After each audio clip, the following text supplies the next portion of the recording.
Chapter 32, The Murder at Capp's Saloon, May 21st, 2001. Mondo began the day as any Chinatown day should begin, looking for people, collecting money, selling dope. He sat on the tracks and drank a couple beers. The morning clouds were scattering and he greeted the emerging sun by sipping from his can. It was still a bit overcast, but the day was surely warm. He was surrounded by friends, his homegirl Payasa, his homeboy Dopey, and a few others. He kept an eye out for Sanchez. The fucker was nowhere in sight, and Mondo had no inclination to go looking for him. He focused on the pleasures of the day, getting wasted, making money, kicking it with his friends. It was late afternoon when he noticed a few unmarked cops randomly picking up people on the streets. Some of the cops were pulling over vehicles and searching them. He decided it was time to split. Capp's Saloon was a couple blocks away, so why not have some beers and wait an hour or so till everything cooled off? He invited a few homeboys and homegirls to join him. Although Mondo was 19, the women at the bar served him a kamikaze, and then another, and then a beer. It was a Sunday, so they had the place to themselves. Just one older lady was hanging at the bar, and soon she tried to get with Mondo in his gray-green eyes. He was truly a man now. He looked good and he knew it. Those eyes, which everyone always called colored eyes as if brown was not a color, always hooked the females. The draw was so overwhelming that girls he just met would offer to marry him and have his babies. Cut it out. Apparently, mature women were reacting the same way now that he'd grown into a man. It grew dark, but not much cooler. The weather couldn't decide which way to go. May is usually a month when the air is cool and still, in a lull between the rainy and dry seasons, but on this evening it was warm enough for the door to be propped open. Mondo peeled his black sweatshirt down to a white tank top that showed off his shoulders and chest, which were muscular but not prison bulky. He wore creased baggy jeans and new white running shoes that were so clean they glowed in the dark saloon. He slid over to the pool table, called a shot, and leaned down to aim. His allure, he knew, was as much about his bearing as the symmetry in his face. When he stood, he held his head high as if he needed to survey the world, which in his line of work he believed he did. The older lady must have been in her 40s or 50s, but she clearly felt the pull as strong as any teen girl. She joined him at the pool table, then tried to snuggle up to him at the bar, and finally he obliged her with a sensual drunken hug. Robberies, brawls, and other bad things occurred regularly at Capp's, despite the fact that it was almost spitting distance from the police station. The saloon was a throwback to the city's gambling hall glory days. The bar was dark and mysterious. Its walls were papered in red velvet. The card room next to it was brightly lit and still frequented by gamblers who looked as old as the place itself. It was nearly windowless except for a high, thin row of stained glass in which the words Capp's Saloon could be read by passerby at night, when light from inside allowed color to show through the dirt-caked panes. The jukebox was a mix of Mexican ranchera, country, and old rock and roll. A survivor of the city's roustabout past, Capp's card room was packed on any night of the week with Asian, Black, Anglo, and Latino men playing California lowball, pan poker, or Texas Hold'em, while in the bar the younger patrons shot pool. In recent years, the bar was popular with norteños, hermanos, and carnales. The place became their old town spot, in the same way the Harmony had been the gang's east side watering hole. The pool table sat right under a video surveillance camera that never seemed to work when a crime was committed. A man was murdered once inside the bar, and the cops said the tape came out blank. Mondo had done a few unlawful things himself in view of that camera and noticed the cops never came calling. He was setting up another shot when two men entered the door.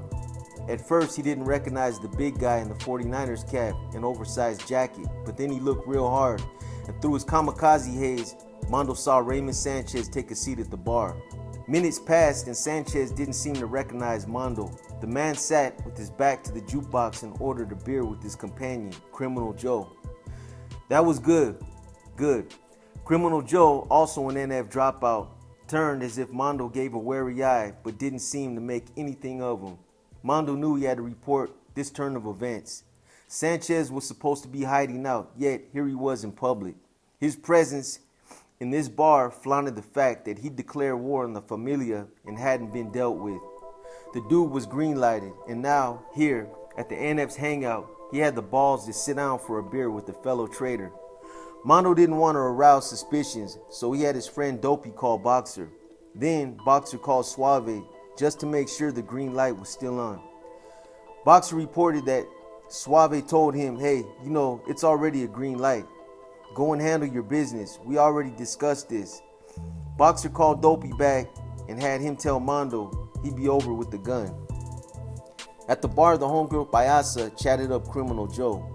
The man gallantly lent her his pendleton against the cooling night air, and she kept strutting outside and coming back in, taking the pendleton off and putting it back on. She tried to get both men to follow her outside, but only Criminal Joe took the bait. Mondo calmly shot pool, though at one point he slipped the pendleton off a chair back and put it on just to mess with Criminal Joe and Payasa. Mondo was shit-faced drunk, and he took another swig of beer. He didn't care. He wasn't nervous. He never was when he had to put work in. Outside, Boxer pulled up with the gun and a black beanie cap. Mondo stood just outside the bar door while Dopey went up to the car and Boxer passed the gun and cap to him. Dopey passed the gun to Mondo. The gun was the same Smith & Wesson Model 39 they'd waved at Sanchez a few days before. Boxer pulled the car around to Melody Lane, the narrow alley next to Cap's, where he would hang back in the shadows. A few minutes later, Raymond Sanchez stumbled out the door past Boxer's car, holding his head in his hands and careening towards his family's old house on Central. Mondo followed, jumping in Boxer's car with the cuete warm and smelling of spent ammo.